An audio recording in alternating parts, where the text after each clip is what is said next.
Alô, todo mundo. Está na hora de abotoar a blusa, mastigar o jantar, engolir tudo, porque a gente está indo live. Ou então cortar a câmera, que também pode. Deixa eu ver se entrou todo mundo que tinha que entrar. Ei, Mayumi, tem o pessoal aqui no Zoom e tem o pessoal no YouTube, não é isso? Certo. Boa noite para todo mundo. Boa noite, João Ferreira, de Portugal.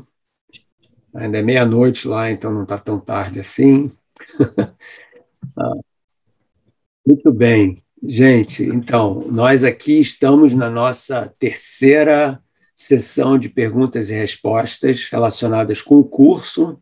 Bom, o Marcos Bonifácio escreveu uma pergunta bem longa aqui. Talvez seja interessante mudar um pouco de assunto. Então, eu vou ler aqui a história. Marcos, vamos lá, você que está com a galáxia aí por trás. Marcos, você não quer fazer a sua pergunta oralmente, não? Porque ela é meio longa. O que você acha?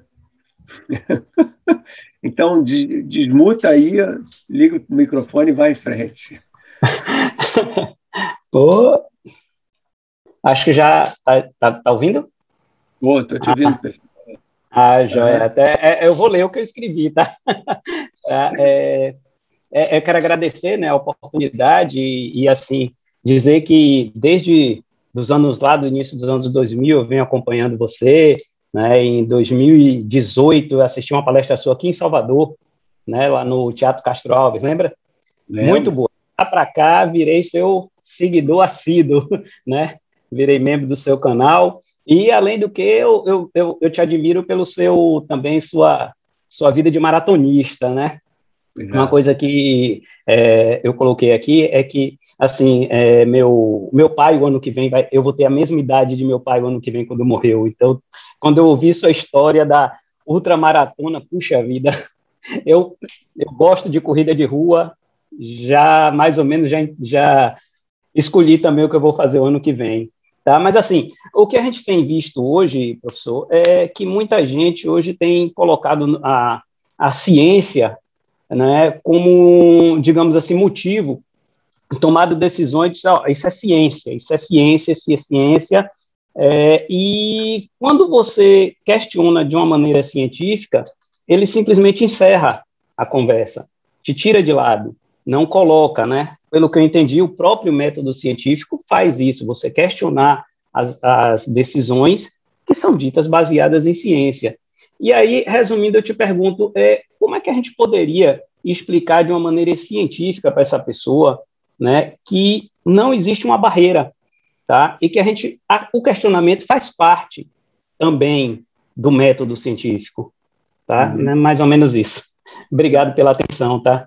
Não, ótimo, não, boa pergunta, porque as pessoas, isso daí, Marcos, tem a ver com a falsa ideia que as pessoas têm de que a ciência é perfeita, de que a ciência, quando faz uma asserção, né, fala tipo, é assim, ponto final, né? Então isso daí não tem discussão.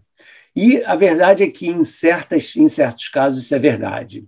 Por exemplo, se eu pegar, eu acho que até fiz isso, se eu pegar uma caneta e deixar ela cair, eu vou saber, usando a lei da queda livre do Galileu, exatamente quando que ela vai bater no chão. Não tem discussão. Isso é, entendeu? É uma coisa assim que. Mas quando se fala de ciência de ponta, em que a gente ainda está aprendendo, ou de ciência que tem uma natureza mais estatística, que é o caso, por exemplo, da eficácia das vacinas, que é o caso das previsões sobre o aquecimento global, sempre existe espaço para dúvida, né? No caso de, olha aqui, eu vou tomar a vacina, então quer dizer que eu nunca vou pegar a doença? Não, de forma alguma. Está aí o Carlos Reis para mostrar. Você pode pegar a doença, porque existem variantes da doença, mutações e tal, mas isso não significa que a vacina não vai te ajudar.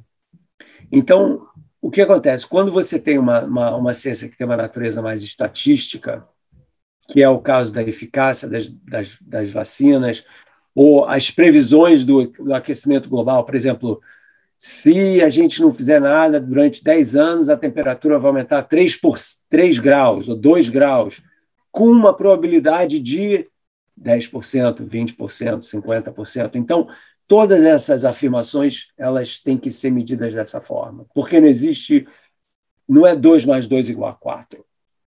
Quando está se falando de sistemas super complexos, né, a gente tem que dar espaço para essa margem da dúvida estatística. Mas, por outro lado, quando você tem um levantamento, um estudo estatístico que diz que a maioria das vezes, 80%, 75%, isso acontece, então você querer duvidar disso é não entender estatística, entendeu? Então você fala, olha, 1 em 100 mil aviões caem. Então existe uma probabilidade que se você entrar no avião, o avião vai cair.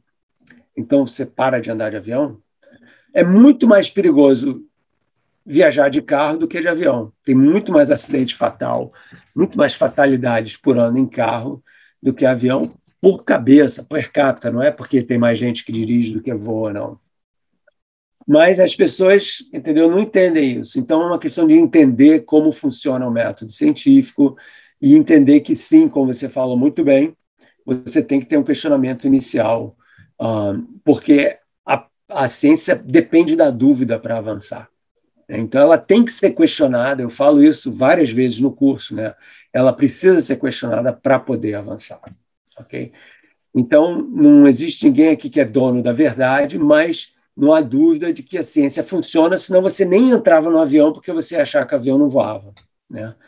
E está aí, a SpaceX acabou de enviar ontem uma espaçonave pela primeira vez com uma tripulação de astronautas, que nenhum deles é astronauta, para ficar 3 dias dando volta em torno da Terra. E se a ciência não funcionasse, seria simplesmente impossível, moçada, né? E os caras estão lá e eles verificaram empiricamente que a Terra, aliás, não é redonda. Então, tá lá, os caras mandam foto e não é Photoshop, entendeu? Então, acho que existem certas coisas que a gente não precisa duvidar, existem outras que a gente pode duvidar até um certo ponto, né? Porque quando você duvida por causa de uma cegueira, entendeu? Então você está se recusando a olhar para a verdade. Aí esse tipo de ceticismo ele não é construtivo, ele é destrutivo. Então você tem que medir a validade do teu ceticismo, entendeu? Existe um ceticismo que é saudável e um outro que é bastante destrutivo.